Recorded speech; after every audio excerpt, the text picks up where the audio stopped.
were frustrated with the layout of our dining room and our kitchen. We walked in, we saw the space, sat at that dining table, and we couldn't see the kitchen when we were sitting at the dining table. You know, raising 4 children, you don't have a lot of extra cash, so it's like, okay.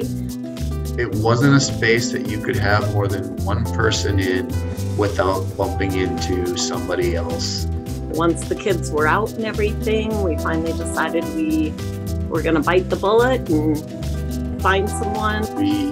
We had more or less a cave of a kitchen because there was soffits everywhere, and then this giant ceiling fan that hung down and really boxed it all in.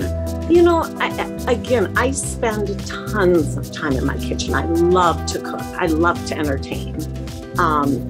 And it was always frustrating. If I were standing cooking, I'd have to bend over and look underneath the soffit to be able to talk to somebody on the other side. Deanna always talked about, you know, with 4 kids and having not enough space.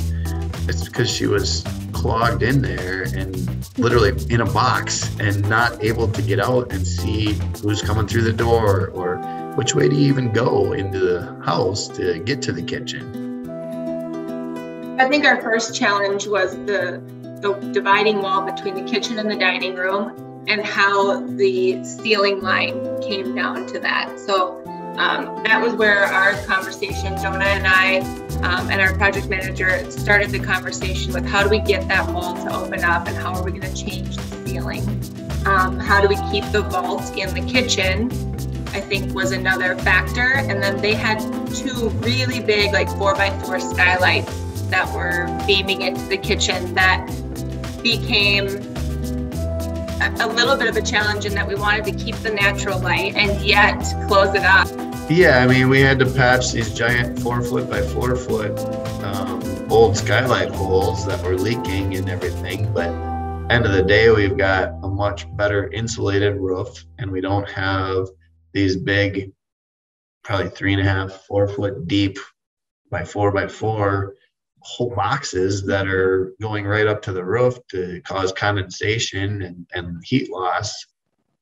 It's a lot brighter, and I think it's kind of a combination of adding that sliding door in the dining room, adding an extra solar light, and then getting rid of that wall.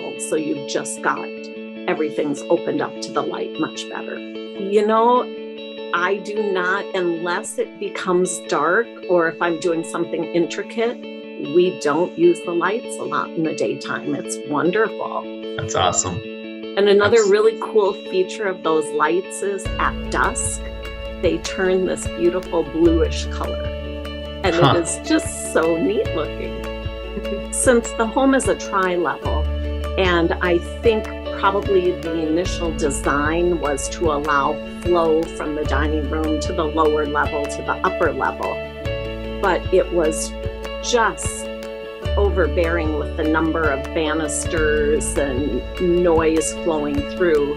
And it took a long time for us to make the determination that we were indeed going to close that off.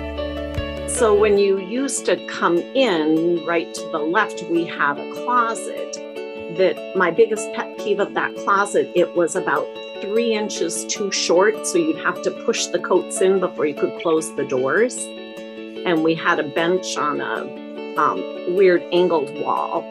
And I did not even think that it was a possibility to get rid of that closet, turn it into more of a modern, I don't know what you would call like a wall tree with the bench, and then move the closet. It is amazing. When you dream about a kitchen, and I'd always look at those because everybody knows my kitchen was a little unique. I don't like to do what everybody else is doing. And I just looked at that white and thought, it just looks too sterile. And so with the help of Casey, I asked her so many questions about colors and design and is this going to work? And, you know, I'm so thrilled that we went with the cabinetry that we did, and you know, even the flooring and everything. I think she probably thought I was a little crazy because I agonized over every decision. I do think it was a little bit of a challenge. We weren't going to do all of the woodwork in the whole house, so we were going to have to blend some of the old honey oak and bring in some color and bring in some stain. So finding those right tones was a little bit of a challenge, but ultimately we wanted her to enjoy her space and have it be a reflection of who she is and Brad is, and also blend with the whole home. And I've got the space to be able to have the whole family when they come home in the future. And I so love my kitchen. That's awesome to hear, Deanne. It's always, it makes our job rewarding when we can hear that feedback and knowing that you guys are ecstatic about it. What's Brad think of it?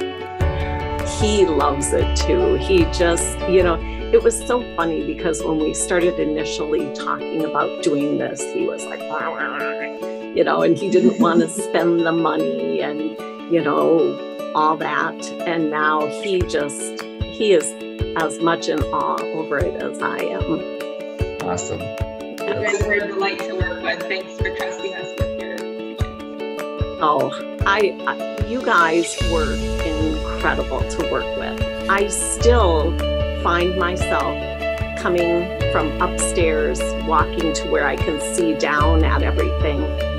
And I'm just in awe. I still can't believe it's my home. And I get a little choked up when I'm sitting there just enjoying the space and just thinking, wow, why did we not do that a long time ago? But then my kids would have destroyed it.